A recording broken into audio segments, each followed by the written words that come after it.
Troy Rosario for Chopper Aguilar. Ano po sa tingin nyo ang magiging first five ngayon ng barangay? Itong masarap pag-usapan. Yung talagang konpermado na. Nice. Hindi yung wala tayong pinangahawakan. Sabi ko naman sa inyo.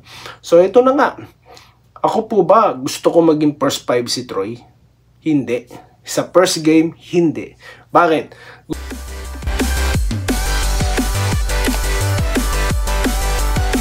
Ayan, so welcome back dito ulit sa Denrica YouTube channel, no? At Doy TV Sports, pag-usapan po natin, no, ang magkasunod na deklarasyon. Of course, yan pong trade between Terrapima at San Miguel at ito pong Barangay Ginebra na pagpirma ni Troy Rosario. Ito na yung sinasabi kong mga haters, pasok na. Ayan na, nagsisimula na po mga puwersa, no? At mga pa-shoutout. Meron din po gustong pag-usapan. Yung kanina, medyo natigilan ako about Terrapima. Spekulasyon po natin yun bilang bumabasa, no, sa mga nangyari noon hanggang sa ngayon pagko-connectin po natin yan, no. So, sabayan nyo po ako. Bago po yan, mag-subscribe na po kayo. No? Mag-subscribe na po kayo. So, yan. First five muna. Ano po sa tingin nyo ang magiging first five ngayon ng barangay? Itong masarap pag-usapan. Yung talagang konpermado na. Hindi yung wala tayong pinangahawakan. Sabi ko naman sa inyo. So, ito na nga. Ako po ba gusto ko maging first five si Troy? Hindi. Sa first game, hindi. Bakit? Gusto ko po siya na papasok, no, na may dramatic entrance from the face. Troy Rosario for Chopper Aguilar. Ang problema ko lang dito, maliit yung venue, di ba? Sana po man lamang nasa Araneta. Sana lang po sana nasa Phil Sports. Medyo malaki na rin yun, di ba? O kaya sa Mall of Asia. Yun, ang inaasahan ko pong first five pa rin dyan ng Ginebra is the same people. It's either Ahan Misi, si Coach Tenorio na mukhang hindi naman po magre-retiro pa, or si RJ Abarrientos sa point guard, no, or sa number 1 position. Tapos, of course, si Stephen Holt. Ayan.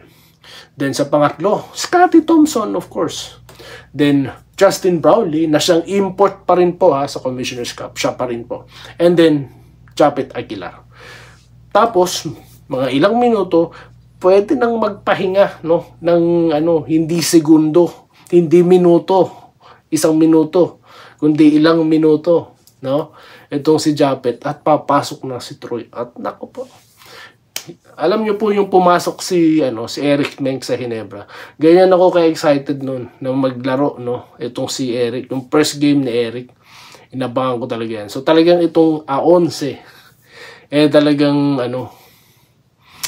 kabang-abang. Ayan. So speaking of A11, maraming na 11 ang mga ayoko na, baka may magreklamo na naman ayan ka na naman, sesegue ka na naman.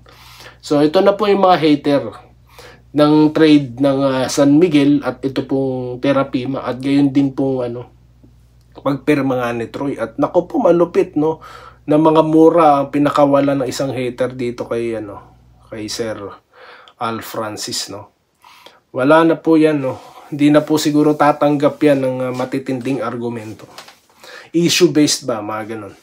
Kasi tayo dito, tayo po yung naniniwala na fair trade po ito, yung San Miguel at Terrapima. Kasi nga naman, sabi nga po ng ilang mga fans, wala na daw sa mga primes nila. Tinago nga sa aparador. How can they showcase their talents? Di po ba? Kaya pa. Terence Romeo, tignan nyo naman. Hindi nga lang nakapaglaro ng maraming minuto. Pero nung nabigyan siya ng bola, naipanalo niya San Miguel, Brad. No? Ito naman si Vic Manuel, di pa na magic bunot yan? Imaginin mo, for long minutes, nandyan yung mga yan. Di mailalabas, may ibubuga pa, may asim pa mga to. Sabi ko nga sa inyo ang backcourt ni Stanley Pringle at ni Romeo, kunyari lang pong ibang team pero ninenervyos na po sila, no, sa Terrapima. Ganun din itong itong twin tower combination ni Vic Manuel at itong si Stan Hardinger. Kunyari lang. Meron pa pong lumabas sa mga page, ayan Ito, tinatalakay lang natin. Ito yung mga nagsisirculate, mga puwersa na sinasabi ko. Na ano daw, sinimot na daw ng San Miguel ang first 5 netong Terapima. Bakit?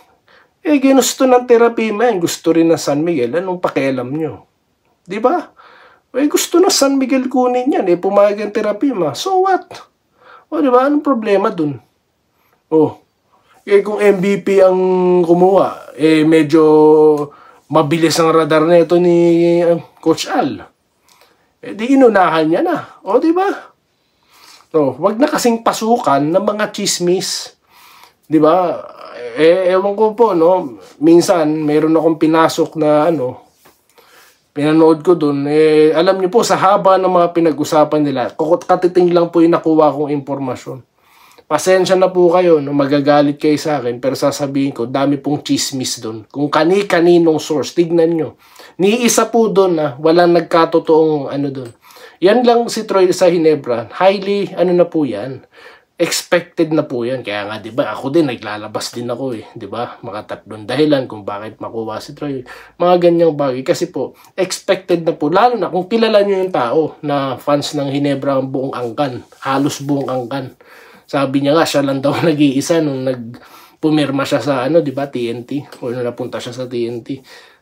Pati pamilya nga ng asawa niya, di ba, sa Ginebra din.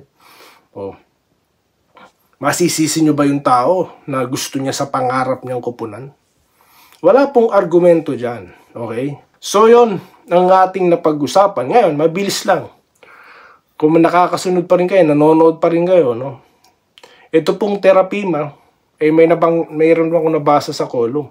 Para po kasi may similarity din ito, no, sa nangyari sa Tanduay. Naalala niyo po ba nang pinagtitrade din po ng Tanduay yung kanilang mga players, sila Eric Menk, no, sila Rudy Hatfield, 'di ba? Lahat sila Don Hontiveros. Naalala niyo? Para pong may similarity sa Terafima.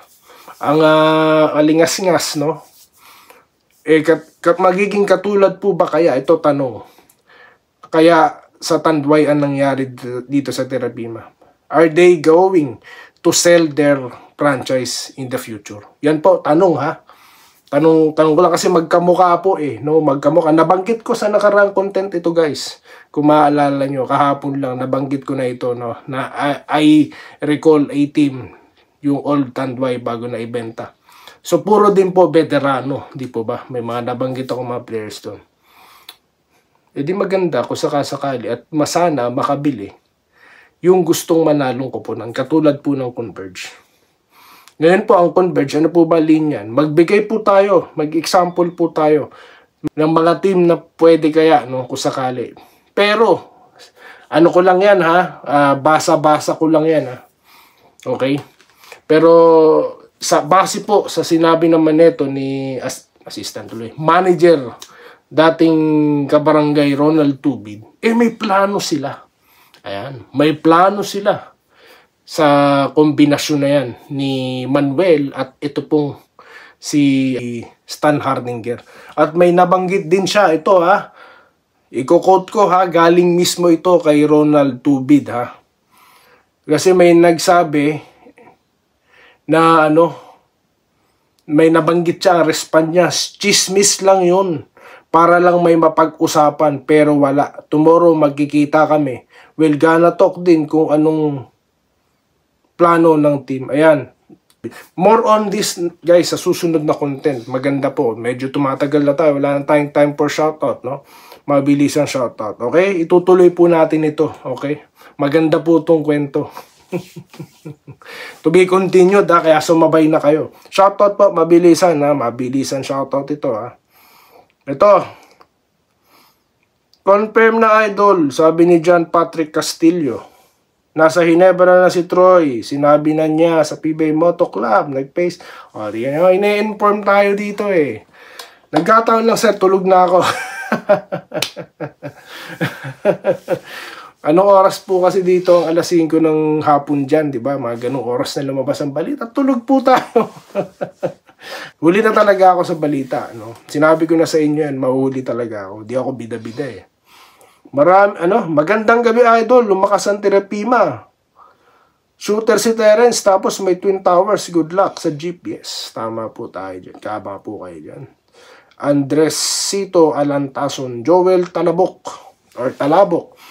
Confirm na po, nasa Hinebra na yan. Mga tuwan-tuwang fans po ito, no? Pa-shoutout po kay Ronald Berbosidad. Manikat, huli ka na sa balita. Ano ngayon? Huli talaga ako. Nagpapahuli nga ako eh. Di ba? Nagpapahuli ako. Sige na, kayo nang bahala. It's your time. Troy officially NSD. Si Troy sa Hinebra na po ba talaga, boss? Kiko Matos, totoo ba to? Ikaw ba talaga si Kiko Matos? Tignan nyo, matindi talaga. Baka kala nyo, nagbibiro ako. Kiko Matos daw siya eh. Isagani Carolino. Mas gusto ko pa rin si Vic Manuel sa SMB. Di lang siya magamit ng tama. Malakas si Vic. Diba nga, na magic bunot nga yan. Nung pagkapasok pa lang, umiscore na. Kaya po niyan. Yun na nga lang po. Super power po kasi San Miguel. I can't blame the coaching staff of San Miguel. Even Mo Tautua, hindi rin napapalaro eh. Diba? So, maputi na yan. Yun ang panawagan natin dito, diba? Tanggalin na lamang po kesa hindi ilaro. Itong si Chuami Chongson, sana may time pa itong makapaglaro dahil tambak din po ang number 1 slots ng San Miguel. May Ross, di ba? May CJ Perez, mayroon pang RJ Rosales, tapos ayan pa, Chuami Chongson. Bilang mo, 4 sila mag-aagawan dyan. O sabihin na natin magiging number 2 iba dyan. Di ba? Si Jericho Cruz, ano po bang number niya? Number 2, number 3 nilalaro niya. Jeron Teng, nakalimutan ko pa. Di po ba? So, yan po yung ating ilan sa mga gusto rin mangyaring developments. At yan na nga, nangyari na, di ba? Mamaya na lang po ulit. Magbabalik po tayo sa iba pong mga contents dito lamang sa Doy Riyad, Doy TV Sports. Maraming salamat po at magandang araw sa inyong lahat. Salamat po sa panonood. Subscribe na para sa mga susunod na basketball at boxing videos.